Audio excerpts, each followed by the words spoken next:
नमस्कार, आप देख रहे हैं न्यूज 9 नेटवर्क और मैं हूं आपके साथ इस वक्त अरविंद कुमार सिंह। देश और दुनिया की तमाम छोटी और बड़ी खबरों के साथ आइए शुरुआत करते हैं आज की खबरों का सिलसिला।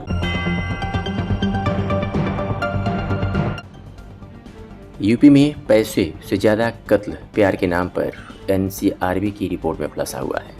उत्तर प्रदेश में वैसे से ज़्यादा कत्ल प्यार के नाम पर हो रहे हैं। लव मर्डर में यूपी देश भर में शीर्ष पर है। ये हम नहीं कह रहे हैं, बल्कि एक रिपोर्ट में चौंकाने वाला खुलासा हुआ है।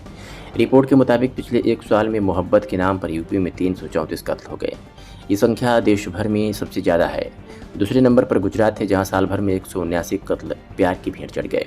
प्रॉपर्टी के लिए सबसे ज़्यादा हत्याएं बिहार में हुई, जहां एक साल में 635 लोगों को ज़मीन के विवाद में ख़त्म कर दिया गया। इसी अवधि में अपने प्रदेश में प्रॉपर्टी के नाम पर 227 कत्ल दर्ज हुए, जो देश में दूसरी सबसे बड़ी संख्या है। देश के 19 मेट्रो शहरों में कानपुर की स्थिति अपराध नियंत्रण के लिहाज से बेहतर हुई है। पिछले एक साल में कानपुर में व्यक्तिगत रंजिश, प्रेम प्रसंग और प्रॉपर्टी विवाद में एक यानी कुल 3 हत्याएं हुई है। वहीं लखनऊ में अकेले इन 3 मामलों में 17 हत्याएं दर्ज की गई, जिसमें सबसे ज़्यादा 11 मर्डर प्रॉपर्टी को लेकर हुए।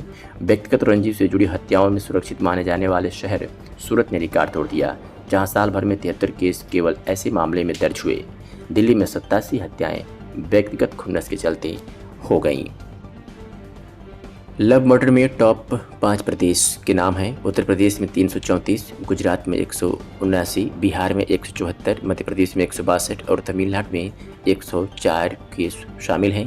तो ये प्रॉपर्टी मर्डर में टॉप 5 प्रदेशों के नाम में बिहार में 635, उत्तर प्रदेश में 227, महाराष्ट्र में 172, मध्य प्रदेश में 169, झारखंड में 168 शामिल हैं। तो ये कानपुर में घटी हत्याएं, लखनऊ में अप्रत्याशित तेजी। बता दें कि हत्या जैसे संगीन अपराध में कानपुर का ग्राफ गिरा है। पिछले 3 सालों में कानपुर में मर्डर घटे हैं, वहीं लखनऊ में तेजी से बढ़े हैं। सूरत में भी हत्या के मामले बढ़े हैं, जबकि पटना में घटे हैं। आपको बता दें कि मर्डर केस में टॉप 5 मेट्रो सिटी में शहर 2000 शहर के नाम बताएंगे और किस वर्ष में कितनी घटनाएं घटी। तो वहीं अगर 2019 की बात करें तो कानपुर में 53, 2020 की बात करें तो कानपुर में 41 और 2021 की बात करें तो कानपुर में 48 मर्डर के सामने आए हैं। तो वहीं 2019 में लखनऊ में 75 मामले सामने आए, तो वहीं 2020 में 81 और 2021 में 101 मर्डर के सामने आए हैं। 2019 में पटना की बात करें तो 96 केस सामने आए हैं, तो वहीं 2020 में 79 और 2021 में 76 मर्डर केस के सामने आए हैं। तो इस सूरत में 2019 में 97 और 2020 में 116 और 2021 में 121 के सामने आए हैं। दिल्ली की बात करें तो 2019 में 505 और 2020 में 461 और 2021 में 454 केस सामने आए हैं।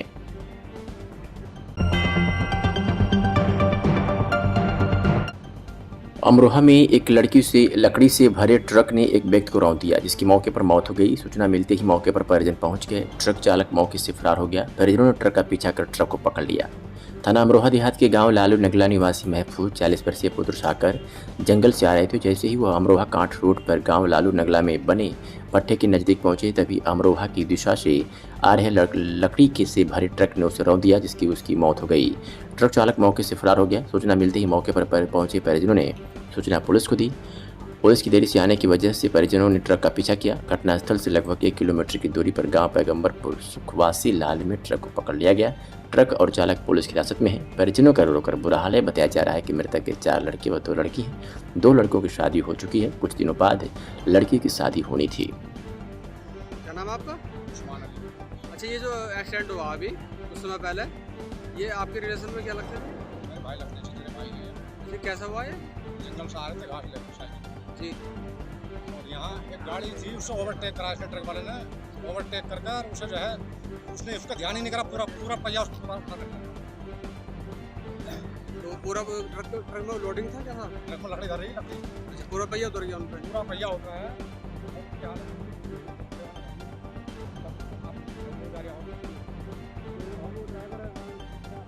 ड्राइवर जो है यहाँ से गाड़ी लेकर भाग गया था।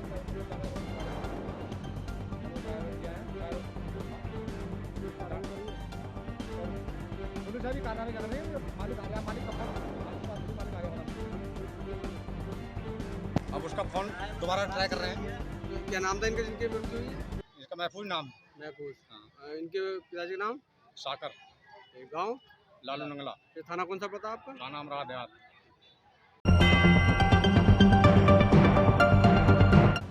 घर में काम निपटाकर फर्श पर सो रही महिला की सीने पर नाक यानी सर्प बैठ गया। उधर बच्चों के चिल्लाने के बाद महिला जैसे ही जागकर हिली वैसे ही सर्प वहां से भाग गया। इसके बाद जिससे महिला बाल बाल बची।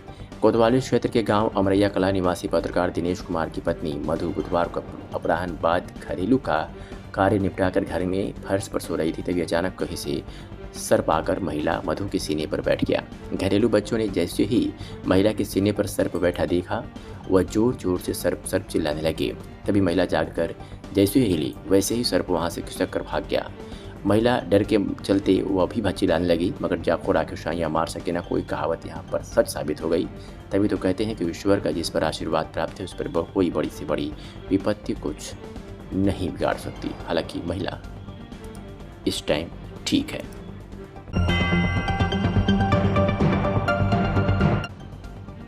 बलिया के रेवती सामुदायिक स्वास्थ्य केंद्र के बाहर वर्षों से अवैध अल्ट्रासाउंड और पैथोलॉजी का गोरखधंधा फल फूल रहा है, लेकिन विभाग इस पर गंभीर व अहम मुद्दे की विभाग कर रहा है अनदेखी। मरीजों का शोषण हो रहा है और विभागीय नियमों की अनदेखी कर रेवती में दर्जनों झोला छाप डॉक्टरों की दुकानें फल फूल रही हैं।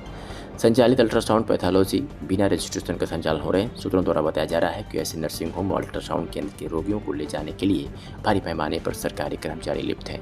क्षेत्र में कई ऐसे अल्ट्रासाउंड पैथोलॉजी एक्सरे केंद्र हैं जिसमें यह जांच कार्य चिकित्सक की जगह अप्रशिक्षित कर्मी हैं। अल्ट्रासाउंड पैथोलॉजी केंद्र जिन चिकित्सकों के नाम संचालित किया जाता है वैसे चिकित्सक केंद्र में मौजूद नहीं होते हैं, मगर उनके नाम का बोर्ड लगा होता है।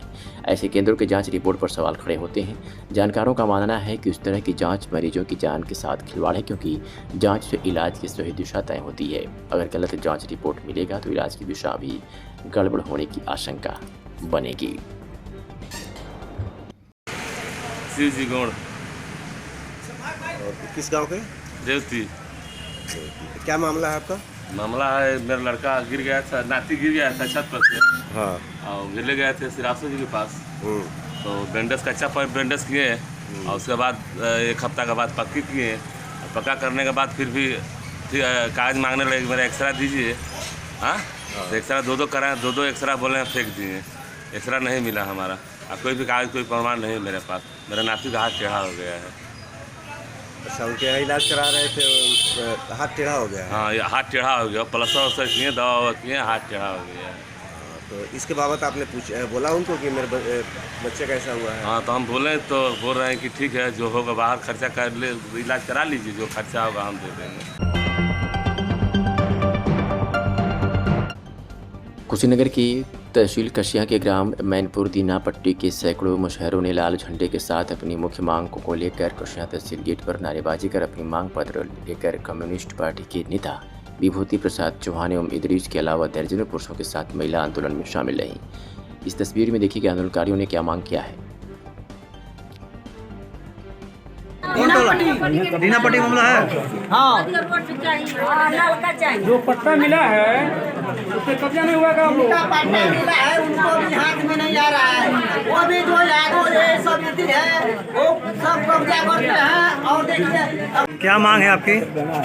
बोले भाई, पहला मांग तो इसे लिखा बैनर पर देख लीजिए। हाँ। दूसरा मांग मुसहरों को आवासीय पट्टा दो, अब पट्टे के भूमि पर कब्जा दो, और जिनके पास आवास नहीं उनको आवास दो। यही मांग हमारा मेन है। सब ये मेन मांग है। क्या नाम आपका है? विभूति प्रसाद चौहान। तो यही मांग को लेकर के एसडीएम साहब के आए हैं आप लोग? हाँ। क्या कहना चाहते हैं साहब से? साहब को पहले पत्र देंगे इस मुद्दे पर। पहले तो बिल किसानों की जो है ये ब्रिटिश बानों प्रकरण पर पहले जो है पत्र देना है, पत्रक देना है राष्ट्रपति को संबोधित। बलात्कारियों को के साथ गुजरात सरकार ने किया है। हम चाहते हैं कुछ सजा माफी रद्द हो और पुनः उनकी सजा बहाल हो और जेल में जाए। और दूसरी बात यह है कि यहाँ जो तमाम जो गरीब मुसहर परिवार हैं उनको पट्टा भी मिला था, लेकिन कुछ लोगों को पट्टा ही नहीं मिला था। जिनको मिला उनको पट्टे की जमीन पर कब्जा नहीं बताया। कौन से गाँव है ये? मैनपुर का मामला है। देश और दुनिया की ऐसी ही तमाम खबरें देखने के लिए बने रहिए हमारे साथ सिर्फ और सिर्फ न्यूज़ 9 नेटवर्क के साथ। अब चाहेंगे इजाजत, नमस्कार।